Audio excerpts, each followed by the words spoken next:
Ya, shalom saudara. Shalom. Ya, ketemu lagi ya. Lama nggak ketemu ya kita. Iya. Ya, tapi nggak apa-apa, kita bisa ketemu lagi, yaitu anugerah ya. Itu anugerah. Ya, Tuhan punya rencana, selalu punya rencana ya. Ya, saudara, saya ingin share hari ini dari Kejadian pasal 15 ayat 7 sampai ayat yang ke-18, saudara. Jadi ini kita lanjutkan lagi tentang kehidupannya Abraham. Kejadian 15 ayat 7 sampai 21. Kita bacakan untuk kita semuanya ya. Lagi firman Tuhan kepadanya, "Akulah Tuhan yang membawa engkau keluar dari Ur Kasdim untuk memberikan negeri ini kepadamu menjadi milikmu." Kata Abraham, "Ya Tuhan Allah, dari manakah aku tahu bahwa aku akan memilikinya?" Firman Tuhan kepadanya, "Ambillah bagiku seekor lembu betina berumur 3 tahun, seekor kambing betina berumur 3 tahun, seekor domba jantan berumur 3 tahun, seekor burung tekukur, dan seekor anak burung merpati."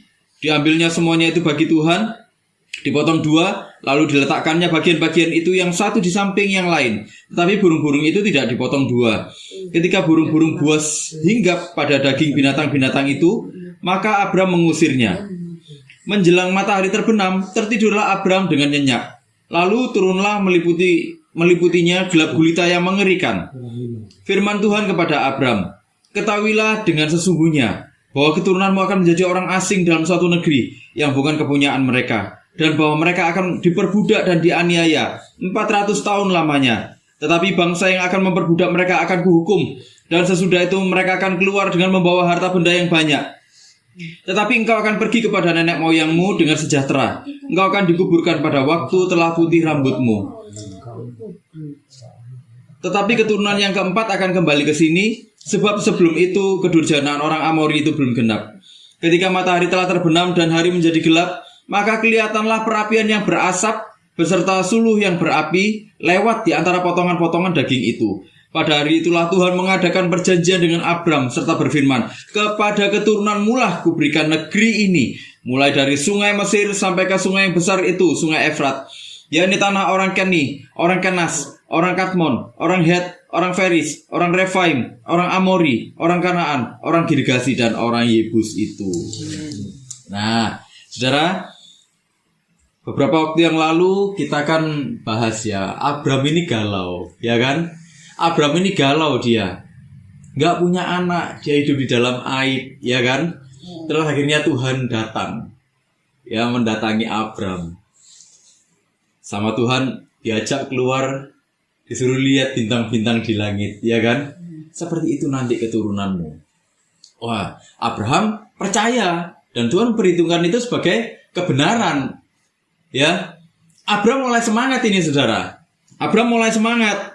Itulah kenapa di ayat di ayat ke-8 dia mulai tanya, "Ya Tuhan Allah, dari mana aku tahu bahwa aku akan memilikinya?" Dijanjikan tanah ini loh, tanah ini akan jadi milikmu, akan jadi milik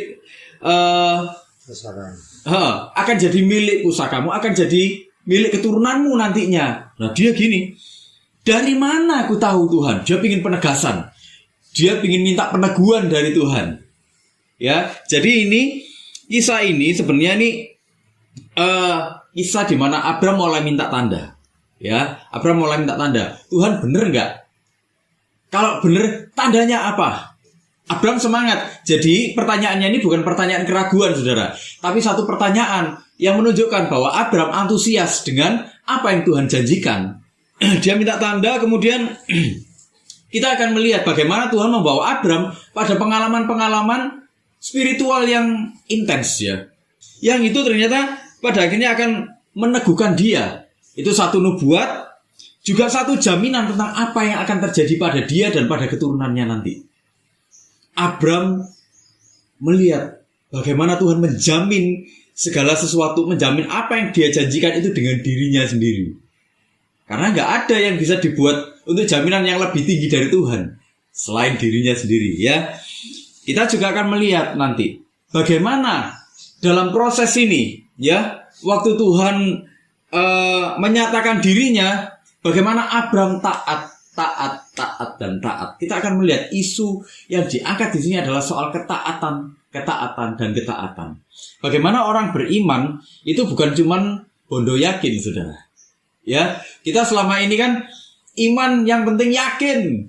Ya benar nggak? Kita selalu dibilang yang penting yakin, yang penting yakin. Salah. Yang penting taat.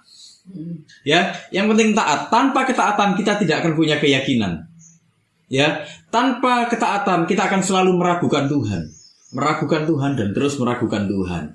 Nah, saudara, saya akan mulai dari Allah yang selalu ingin meneguhkan janjinya.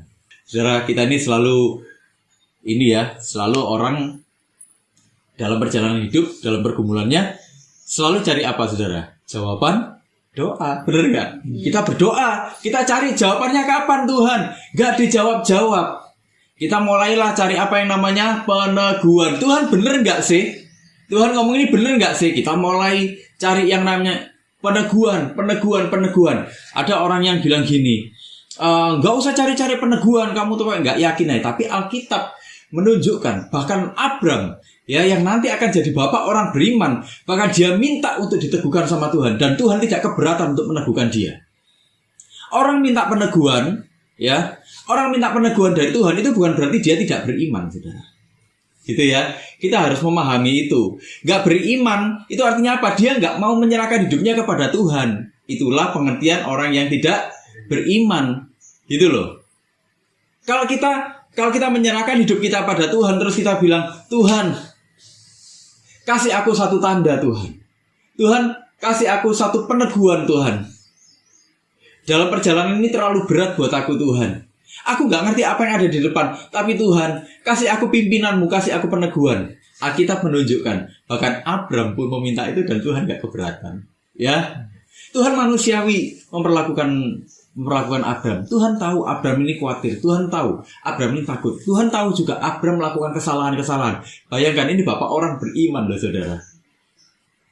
Tapi tetap hidup dalam sisi manusiawinya. Kita nggak lihat Abram ini seperti makhluk suci yang nggak ada dosanya sama sekali. Ya, kita dalam perjalanan kita merenungkan Abram, kita lihat ya bagaimana kesalahannya itu, wah, macam-macam. Kalau kita pikir-pikir itu, ya apa sih Abram ini? Ya gitu ya.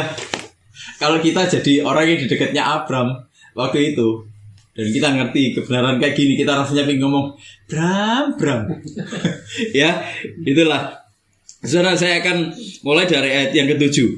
Ya, lagi firman Tuhan kepadanya, akulah Tuhan yang membawa engkau keluar dari Ur Kasdim untuk memberikan negeri ini kepadamu menjadi milikmu. Kata Abram, ya Tuhan Allah, dari manakah aku tahu bahwa aku akan memilikinya? Kalau dari sini kita bisa melihat gini, bahwa sebenarnya Allah selalu rindu untuk apa? Untuk meneguhkan anak-anaknya. Jadi gak ada tendensi untuk membiarkan anaknya, Yosra, yang penting kamu beriman, yang penting kamu beriman, yang penting kamu percaya, yang penting kamu percaya. Enggak ada tendensi Tuhan melakukan seperti itu. Kita bisa melihat bagaimana Tuhan menyertai Abram sejak dari awal, bagaimana dia memanggil Abram, ya, terus bagaimana Abram itu dipimpin sama Tuhan masuk ke daerah-daerah yang memang Tuhan ingin tunjukkan kepada Abram. Bagaimana waktu Abram galau, Tuhan datang kepada Abram. Abram, coba kamu lihat keluar. Bagaimana Abram sempat tanya sama Tuhan, Tuhan, semua ini percuma. Aku punya semua ini percuma, toh nanti akan jatuh ke Eliezer hambaku itu. Karena aku gak punya anak. Bagaimana galaunya dia sudah puluhan tahun, umurnya sudah tua sekali, tapi dia masih gak punya anak. Dan itu dianggap aib. Apa yang terjadi? Tuhan mendatangi dia. Iya kan? Artinya apa? Tuhan selalu punya kerinduan untuk menghibur anak-anaknya, untuk menguatkan anak-anaknya, untuk meneguhkan anak-anaknya. Tuhan tahu, bagi manusia yang tidak sempurna ini, perjalanan kehidupan itu sangat berat. Bahkan bagi bapak orang beriman itu, kehidupan termasuk berat loh, saudara ya. Jadi, kalau kita merasa kehidupan kita berat hari ini, saudara jangan minder, saudara. Karena bapak orang beriman pun mengalami yang seperti itu, ya kan? Dia yang ketemu langsung, muka dengan Tuhan, mengalami hal-hal yang seperti itu berat. Apalagi kita, yang kita kalau doa, ayo, siapa di sini yang kalau doa audible dengar suaranya Tuhan? Nggak ada ya. Atau siapa di sini yang waktu doa langsung lihat Tuhan datang di depannya? Atau yang disambangi sama Tuhan, tiba-tiba datang ke rumahnya Tuhan duduk kayak waktu mau ke Sodom dan Gomora itu? Nggak ada ya saudara ya. Nggak ada. Itu Abram yang mengalami semua itu. Dia masih mengalami pergumulan dalam hatinya dan dia mengalami kebimbangan, apalagi kita. Tapi bersyukurlah bahwa Tuhan punya keinginan untuk terus meneguhkan langkah kita. Kerinduan Tuhan tuh gini saudara. Tuhan tuh nggak ingin kita tuh begitu kita menerima anugerah dari Tuhan, terus kita tuh jalannya nyelentang ke sana, nyelentang ke kanan, ke kiri, kemana. Waktu kita menghadapi pergumulan hidup, itu loh. Tuhan tahu persis. Manusiawi kok. Kalau kita ini di dalam pergumulan, terus kita tuh nyuncum ke bawah. Tuhan tahu persis. Jadi saudara jangan pernah khawatir ya. Jangan pernah takut ya menghadapi pergumulan. Stres, iya pasti. Semua juga stres. Nggak ada orang yang nggak ngadepi masalah nggak stres, saudara. Semua pasti stres, ya kan? Kayak Pak Pil dulu waktu matanya dioperasi ya. Waktu pengalaman pertama denger di peting-peting kayak gitu, pengalaman kedua mungkin Pak Pil gini, waduh pas ngurung-ngurung. Makanya, Pak Pil dulu ya, mungkin yang kedua itu trauma, ya kan? Waduh, gue pasti ngurung meneh, loro meneh, ya kan? Cenut-cenut, cekot-cekot, sebelum dipeting lagi, ya kan? Mungkin itu jadi satu pengalaman yang agak traumatik, stres. Bayangkan, yang kayak gitu, itu bikin stres. Apalagi pengalaman-pengalaman yang lain, misalnya sudah kepepet, gitu ya, sudah kepepet, pet, dan kayaknya nggak ada titik terang. Nah, itu, iya toh. Nah, tapi itulah kita punya Tuhan yang hebat, gitu loh. Kadang-kadang gini, saudara, kalau kita perhatikan di ayat yang ke-9 ya, dibilang gini, firman Tuhan kepadanya, ambillah bagiku seekor lembu betina berumur 3 tahun, seekor kambing betina berumur 3 tahun, dan seterusnya. Tuhan seringkali pakai perlambang. Ya, Tuhan seringkali pakai perlambang. Kadang-kadang perlambangnya juga nggak kita ngerti kok. Kadang-kadang waktu misalnya nih kita baca firman Tuhan nih, terus tahu-tahu ini firman Tuhan ini kayaknya tuh menjamah kita, kayaknya itu masuk gitu ya, menyentuh gitu. Tapi kita nggak ngerti apa gitu ya.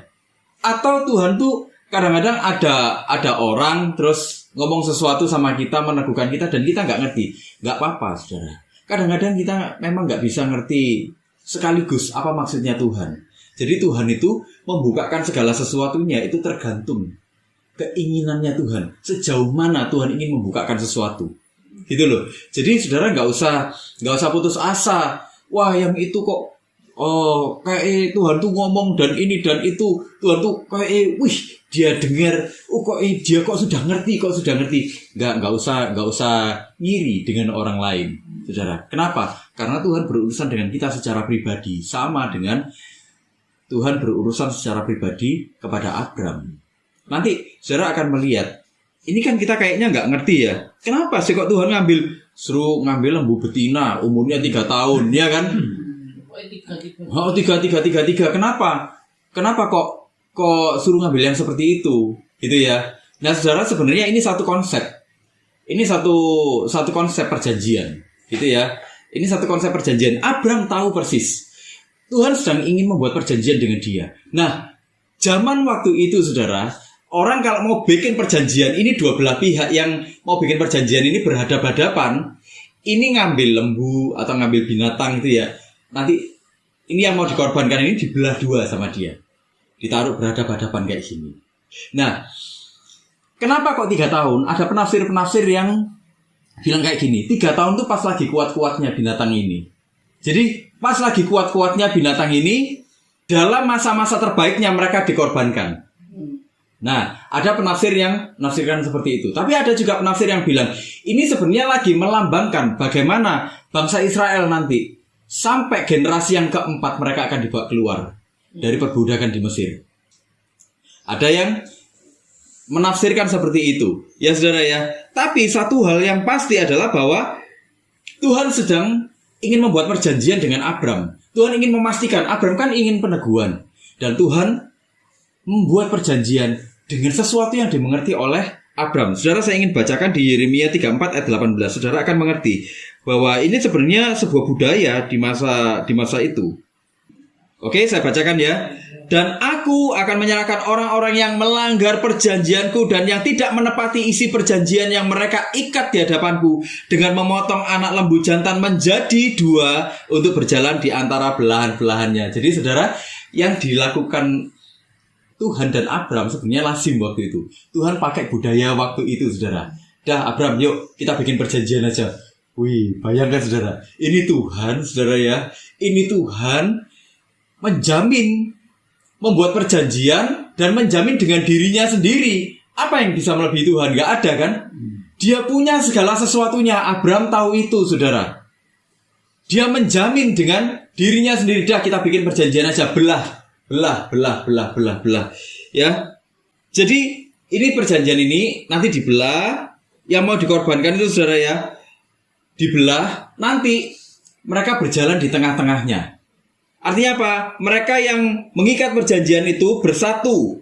Ya, seperti bagian-bagian binatang-binatang yang bersatu itu. Tapi kalau ada yang melanggar perjanjian, mereka akan jadi seperti binatang yang dibelah itu. Wah, gitu loh saudara. Maksudnya ya.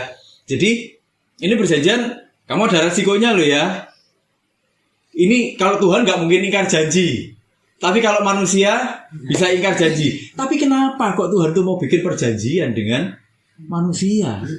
Kenapa kok Tuhan tuh mau bikin perjanjian dengan Abram? Nah itu loh saudara. Dari sini saya tuh merenungkan betapa manusia ini kan sebenarnya gak sederajat dengan Tuhan kan saudara. Bener gak? Manusia ini ciptaan loh, sudah gitu berdosa lagi. Ya kan?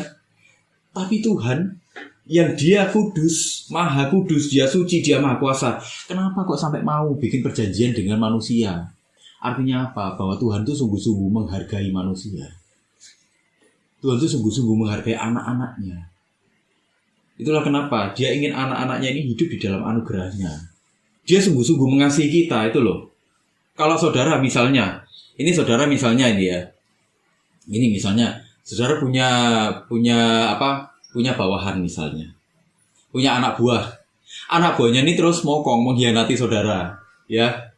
Terus habis itu anak buahnya ini hidup di dalam pengembaraan, nggak tentu nasibnya gitu.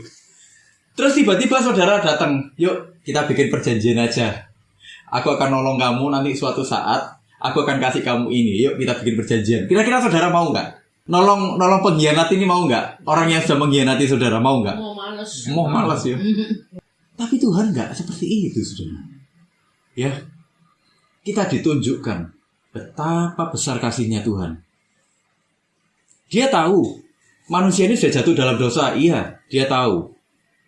Dia tahu manusia ini mengkhianati. Iya, tahu. Dia tahu Abram pun yang dia pilih ini saudara sudah melakukan kesalahan-kesalahan. Ya, kapan hari dia bohong soal Sarah, ya kayak gitu-gitu tuh ya. Dan nanti ke depan kita akan lihat bagaimana kesalahan-kesalahan diperbuat lagi oleh Abram. Tapi kok masih mau? Artinya apa? Itulah kasihnya Tuhan. Waktu Tuhan memilih kita, waktu Tuhan menangkap kita dengan anugerahnya, dia ingin memastikan kita ini hidup tetap ada di dalam rencananya. Gitu loh saudara. Dia gak ingin waktu kita ini sudah ada di dalam anugerahnya, terus habis itu diumbar sama Tuhan gitu aja. Enggak. Tuhan tuh ingin memaintain, ingin merawat kita, ingin menuntun kita. Di tengah-tengah kehendak bebasnya kita, Tuhan itu tetap ingin menuntun kita. Ya, menuntun kita sampai rencananya semua tergenapi di dalam hidup kita. Itu hebatnya Tuhan. Itu loh bagaimana waktu saya merenungkan ini ya. Iya, Tuhan tuh gila. Ini kasihnya tuh luar biasa loh. Kalau kita yang jadi Tuhan gitu sudah musnah semua manusia. Nggak ada yang hidup. Kita bikin lagi bapak yang baru. Iya, babak kedua dengan manusia yang baru. Tapi Tuhan gak lakukan itu. Betapa hebat, betapa tersanjungnya saya saudara waktu memikirkan itu. Dan saya waktu bayangkan Abram ya, waktu bayangkan Abram yang lagi berdialog dengan Tuhan waktu itu, betapa Abram itu merasa tersanjung dia. Engkau Allah yang maha besar. Tapi engkau mau melakukannya denganku. Aku merasa tersanjung. Jadi saudara, hari ini saudara, kalau saudara masih tetap ada di dalam anugerah Tuhan hari ini, bilang sama Tuhan, Tuhan aku tersanjung, betul-betul aku tersanjung. Gitu ya saudara ya.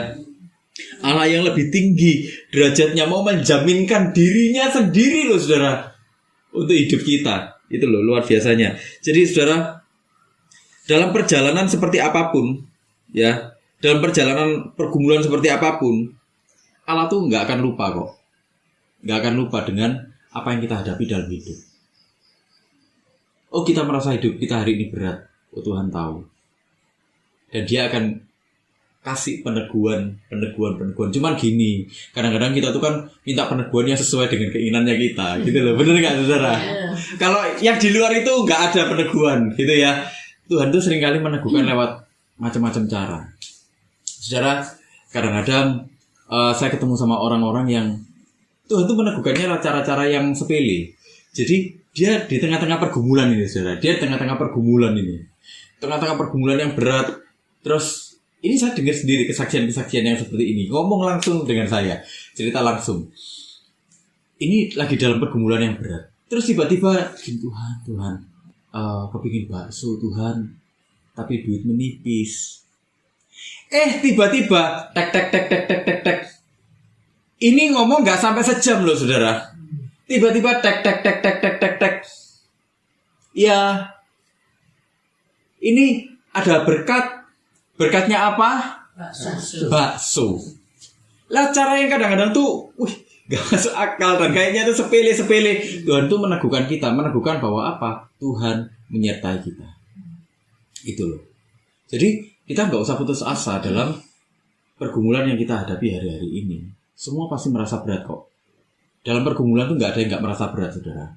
Semua pasti merasa berat. Saudara boleh tanya, mulai dari yang katanya orang biasa sampai yang katanya pendeta, yang katanya punya kunci surga, saudara. Kalau saya nggak punya kunci surga kok, yang punya Tuhan aja. Iya. Saya adanya kunci Mio. Kunci kendaraan aja. Ya toh. Nah, itulah saudara. Itu ya. Jadi yang penting apa? Seperti Abram. Abram dibilang, mungkin dia heran, kok mau Tuhan tuh bikin perjanjian sama aku gitu. Tapi dia tetap taat. Itulah esensi dari iman. Esensi dari iman itu bukan masalah aku yakin ini akan terjadi, bukan. Esensi dari iman adalah ketaatan total kita kepada Tuhan. Ya. Makin kita taat, makin kita akan beriman juga sama Tuhan. Ya. Jadi Tuhan ini sebenarnya sedang memberikan satu pengalaman kepada Abram. Pengalaman kita pernah belajar bahwa iman itu terdiri dari perasaan, logika, dan juga keputusan. Itulah iman yang sehat, ya kan? Tuhan sedang memberikan pengalaman-pengalaman di mana Abram pada akhirnya mulai mengenal Tuhan lebih dalam lagi. Abram merasakan Tuhan lebih dalam lagi. Dan itulah yang membawa dia pada keputusan yang semakin total untuk dia berserah kepada Tuhan. Meskipun nanti dalam perjalanan dia ada kepresetnya, saudara ya. Saya ingin katakan gini, saudara.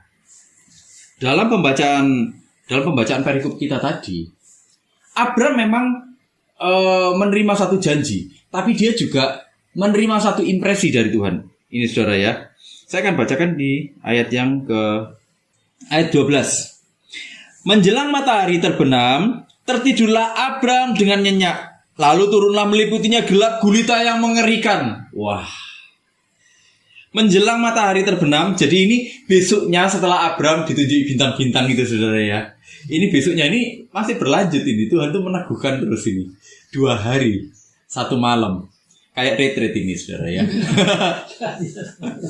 Abram lagi retreat ini. Kemudian Abram tuh tertidurnya. Dan tertidurnya itu seperti Adam. Waktu dia ditidurkan sama Tuhan. Waktu Tuhan tuh akan menciptakan Hawa. Ya, kita belajar ya. Waktu di karya penciptaan itu ya. Adam tuh dibuat tidur nyenyak, sangat nyenyak, deep sleep. Ya. Nah, yang sama itu terjadi pada Abram. Deep sleep. Abram tertidur sangat nyenyak, tapi di dalam tidurnya yang sangat nyenyak itu Tuhan membuat dia fokus Fokusnya apa? Dia ketemu gelap gulita yang menyeramkan menurut dia, ya, mengerikan.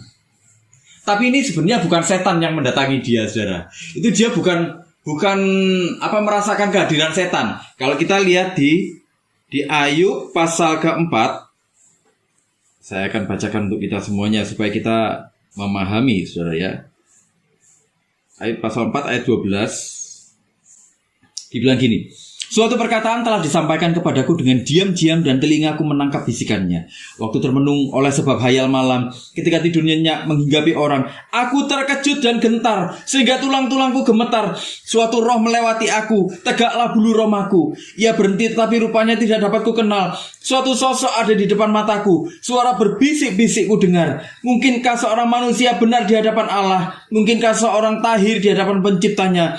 Sesungguhnya hamba-hambanya tidak dipercayainya, malaikat-malaikatnya pun didapatinya tersesat, dan seterusnya, dan seterusnya. Saudara, yang terjadi pada Abram, merasakan satu kegentaran yang luar biasa waktu dia berhadapan-hadapan dengan Tuhan waktu itu.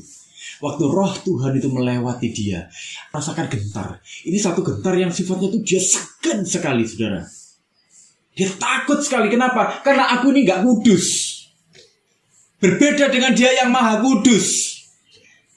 Perasaan yang sama dialami oleh Abram waktu itu. Kenapa? Saudara, Tuhan sedang menunjukkan, ya, di ayat selanjutnya, di ayat ke-13, Kejadian 15 ayat 13. Firman Tuhan kepada Abram, ketahuilah dengan sesungguhnya bahwa keturunanmu akan menjadi orang asing dalam suatu negeri yang bukan kepunyaan mereka, dan bahwa mereka akan diperbudak dan dianiaya 400 tahun lamanya. Tetapi bangsa yang akan memperbudak mereka akan kuhukum, dan sesudah itu mereka akan keluar dengan membawa harta benda yang banyak. Ini satu nubuatan, juga satu jaminan, juga satu perjanjian antara Tuhan dengan Abram. Tuhan sedang menunjukkan gini, aku punya janji denganmu. Tapi engkau harus tahu bahwa proses itu tidak akan mudah. Ini Tuhan ngomong sama bapak orang beriman, loh, saudara. Dan kita belajar dari bapak orang beriman. Bapak orang beriman pun, Abram, itu menghayati bahwa satu proses dalam kehidupan itu betapa tidak mudahnya. Jadi kalau kita hari ini merasa bahwa hidup kita itu tidak baik-baik saja atau tidak mudah, saudara, ketahuilah Abram pun merasakan hal yang sama. Abram menghayati hal yang sama, bahwa proses Tuhan itu tidak pernah mudah. Bahkan proses untuk mendapatkan peneguhan pun itu ada prosesnya. Jadi peneguhan, bahkan ini peneguhan, saudara, ya, itu nggak ujuk-ujuk, terus peneguhan datang, enggak. Tapi ada proses untuk menuju ke arah sana. Apalagi menuju ke arah penggenapan janjinya, itu selalu ada proses yang tidak mudah. Jadi saudara, kita sering menjumpai bagaimana bahkan orang-orang Kristen yang katanya paling beriman pun selalu berdoa minta apa, saudara? Kemudahan. Benar gak? Tuhan, singkirkan semuanya penghalang-penghalang ini. Di dalam nama Yesus, singkirkan semuanya, permudah hidupku. Benar gak? Tapi masalahnya Tuhan gak seperti itu, ya saudara. Ayo, benar gak ini? Masalahnya gak seperti itu. Kita belajar loh ini, saudara.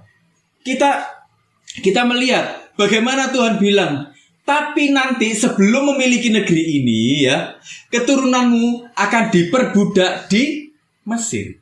Berapa tahun lamanya? 400 tahun. Ini pembulatan, saudara. Sebetulnya 430 tahun. Dan mulainya bukan waktu bangsa Israel ada di Mesir. Bahkan waktu di Kejadian 21 nanti kita akan belajar sama-sama. Bagaimana bahkan mulai Ishak, dia sempat dibuli oleh Ismail. Nah, itu loh, perjalanannya sudah mulai dari situ, saudara. Ya, bagaimana Abram itu mendapatkan keturunan, bagaimana dia bergumul untuk mendapatkan keturunan. Setelah mendapatkan keturunan, anaknya dibuli oleh Ismail.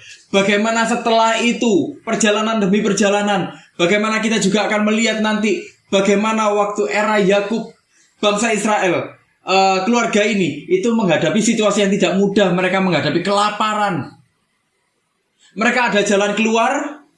Mereka jadi tamu di Mesir. Kemudian apa yang terjadi? Begitu ganti dinasti, mereka dijadikan budak. Bagaimana? Proses itu tidak pernah mudah, saudara. Mereka keluar dari tanah Mesir. Apa yang terjadi, saudara? Mereka menghadapi Laut Merah. Di belakangnya Fir'aun. Ya kan? Tapi ada jalan keluar. Begitu jalan keluar, mereka sudah dapat apa lagi yang mereka hadapi, saudara? Mereka merasa lapar. Dikasih mana? Gak puas. Dikasih apa lagi? Burung puyuh. Ada tantangan apa lagi? Mereka melihat itu bangsa di Kanaan itu besar-besar, tinggi-tinggi. Ya kan?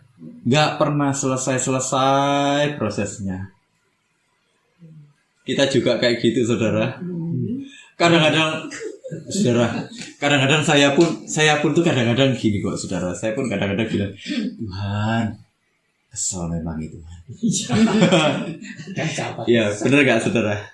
Menghadapi kehidupan ini kesel memang. Masalahnya Tuhan tetap berpikir seperti ini. Gak apa-apa nak, taat sama aku. Kalau kita lihat isunya Abram, saudara. Nanti waktu kita lihat bagaimana Abram berjalan ke depan, satu-satunya apa isu utamanya dari Abram dengan Tuhan dalam penggenapan janjinya ini adalah ketaatan. Ketaatan total. Saudara, hal apa sih yang paling sulit untuk kita lakukan itu? Taat, betul ya? Taat dan setia. Betul. Adam dan Hawa pun nggak bisa taat, saudara. Nah, isunya manusia nih, isu terbesarnya manusia ini apa sih, saudara? Isu ketaatan kan? Bener ya? Bahkan di Taman Eden yang ideal semuanya aja, manusia nggak bisa taat loh. Ya, akal manusia ini. Iya bener. Nah itu loh. Makanya kita punya karep sama Tuhan dibelokkan. Kita ya ini ibaratnya jalannya Tuhan. Ini manusia. Kita berusaha gini, bengkokkan gini. Pada akhirnya apa? Tetap Tuhan yang menang kan? Iya. Waktu Tuhan yang menang kayak gini, kita capek. Nah iya toh. Nyuruh-nyuruh. Kita udah kadu nyuruh-nyuruh kayak gini. Dibalik sama Tuhan dengan mudahnya. Berarti menurut dagingnya lemah. Masalahnya manusia ini banyak lemahnya. Iya, banyak dagingnya gitu ya. Iya, manusia banyak dagingnya. Belum lagi kalau dagingnya ini ada lemaknya gitu. Kolesterol terjadi di mana-mana. Iya. Gitu ya. Nah, itulah saudara. Itulah kenapa kita lelah. Ya, kita taat aja kita lelah kok. Apalagi kita nggak taat. Itu ya. Tapi gini saudara. Itu terjadi kenapa? Karena manusia ini kan nggak maha tahu. Ya, dalam perspektifnya manusia nggak maha tahu. Ya, kita kan ingin menentukan nasib. Tapi inilah Tuhan tuh ingin manusia itu taat total kepada Tuhan. Itu kenapa? Karena Tuhan itu sudah tahu endingnya. Ya, kapan hari waktu kita belajar di penciptaan ya, Tuhan itu sudah tahu endingnya. Tuhan sudah merancang sampai endingnya. Nah, rancangannya itu nggak gitu, nak. Makanya kamu tak balik no. Dah taat aja lah. Dalam ketaatanmu justru nggak akan merasakan kebahagiaan. Ya, kenapa? Karena kebahagiaan manusia itu ada waktu manusia itu ada sejalan dengan Tuhan. Waktu Adam dan Hawa jatuh di dalam dosa, mereka kehilangan kebahagiaan kan? Itulah kenapa mereka akhirnya sembunyi. Dan sampai hari ini manusia tetap bersembunyi di balik apa? Di balik jubah agama. Di balik jubah apa lagi? Di balik jubah status. Ya kan, manusia berusaha berrahasia dengan Tuhan. Nah itu loh saudara. Makanya saudara, kalau kita tahu, saudara saya akan bacakan di Kejadian 3 ayat 22 saudara. Keluaran 3 ayat 22. Ini nanti terjadi betulan. Apa yang Tuhan katakan sama Abraham itu terjadi betulan. Tetapi tiap-tiap perempuan harus meminta dari tetangganya dan dari perempuan yang tinggal di rumahnya barang-barang perak dan emas dan kain-kain yang akan kamu kenakan kepada anak-anakmu lelaki dan perempuan. Demikianlah kamu akan merampasi orang Mesir itu. Di Keluaran 12 ayat 35 kemudian saudara, dikatakan gini. Ini waktu orang-orang Israel mulai keluar ya dari tanah Mesir. Orang Israel melakukan juga seperti kata Musa. Mereka meminta dari orang Mesir barang-barang emas dan perak serta kain-kain. Terjadi. Kalau kita baca lagi saudara, di 2 Tawarik 9 ayat 26. Wilayah-wilayah yang disebutkan sama Tuhan itu terpenuhi di zamannya Daud dan Salomo, ya. Dan ia memerintah atas semua raja mulai dari sungai Efrat sampai negeri orang Filistin dan sampai ke tapal batas Mesir. Terjadi, ya. Tuhan menjamin dengan dirinya sendiri. Tapi bangsa Israel yang gak taat waktu itu, saudara, nakal mereka ini. Sebenarnya gini, saudara, saya ingin katakan bahwa ketaatan itu sebenarnya sudah mempersiapkan kita untuk rencana Tuhan yang indah. Gitu ya. Rencana, jadi ketaatan kita meskipun kelihatannya gak enak, itu sebenarnya bukan untuk menyiksa diri kita. Tuhan gak sedang menyiksa diri kita, tapi Tuhan sedang menyelaraskan jalan kita dengan jalannya Tuhan. Supaya apa? Supaya kita menikmati keindahan Tuhan di dalam dunia yang tidak sempurna ini. Dunia sudah gak sempurna. Kita kemana-mana, kita terancam dengan penipuan. Benar gak? Kita terancam dijahati orang. Kita mungkin terancam bahkan dengan tetangga yang resek mungkin. Iya toh? Tapi di balik ketaatan, Tuhan ingin membawa kita masuk ke dalam kebahagiaan yang itu tidak akan dirampas oleh dunia. Gitu loh, saudara. Itulah yang diinginkan oleh Tuhan. Proses memang gak mudah, ya. Tapi percayalah, Tuhan akan selalu memberikan kepada kita penyertaan demi penyertaan. Tuhan gak akan pernah membiarkan kita sendirian kok. Ya. Jadi hidup ini memang gak ada yang mudah kok, saudara. Kita jadi anak kecil pun, anak kecil juga mengalami ketidakmudahan kok. Kita bisa lihat anak-anak kecil bergumul dengan pergumulannya sendiri-sendiri dalam tiap fase. Iya, dengan makanan, dengan susu, dengan nanti di sekolah, dengan PR, dengan teman-temannya, bahkan mungkin dengan gurunya, dengan lingkungannya. Nanti pindah fase lagi, ada pergumulan lagi, dan itu nggak akan pernah mudah. Bahkan yang sudah lansia pun, yang bahkan sudah pensiun gitu ya, itu menghadapi pergumulan lagi. Tuhan lagi katakan, nak, hidup tidak akan pernah mudah, nak. Tapi aku akan selalu datang menyertaimu, meneguhkanmu, sampai rencanaku tergenapi sempurna di dalam hidupmu. Amin, saudara. Jangan pernah patah semangat. Berjalanlah terus seperti Abram. Abram juga sama kok, saudara. Abram tuh nggak bisa tahu apa yang akan terjadi ke depan. Hidupnya cuma tergantung pada apa kata Tuhan. Ya, sama dengan hidup kita. Sekarang kita juga mau ngomong, Tuhan, hidupku tergantung apa katamu, apa firmanmu, aku mau taat. Amin, saudara. Yuk kita sama-sama berdoa.